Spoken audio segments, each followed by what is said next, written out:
All right, so analyzing cues, what does it mean? This is our second step. So now I've highlighted here kind of our things that we found concerning.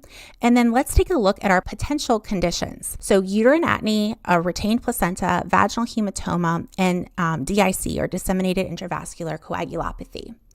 So as we look at this, remember that we have to think about what is most likely. She is showing us some signs of all of these things. So what do we think about uterine atony? What does that mean?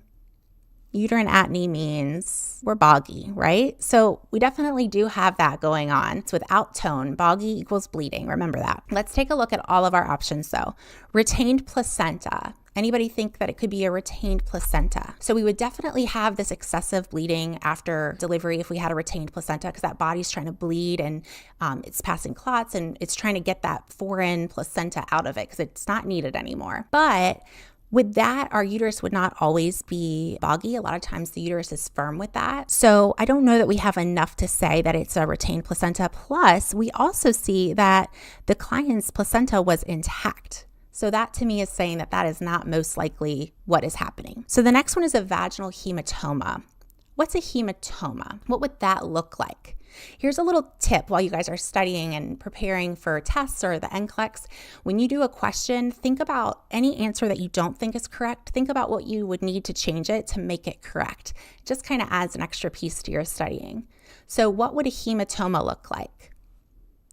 We would see swelling, edematous area, bleeding into the tissue, right? We wouldn't necessarily see heavy vaginal bleeding because that bleeding is collected in within the tissue.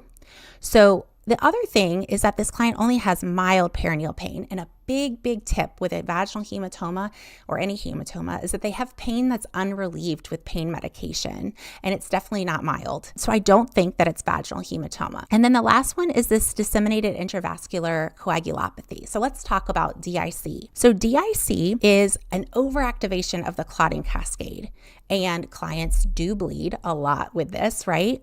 But what happens? They have this precipitating event happen, which could be a hemorrhage, it could be sepsis, they get really sick, and it's just going to overactivate the clotting cascade. And what happens is they start to bleed and their body forms these little clots to stop it.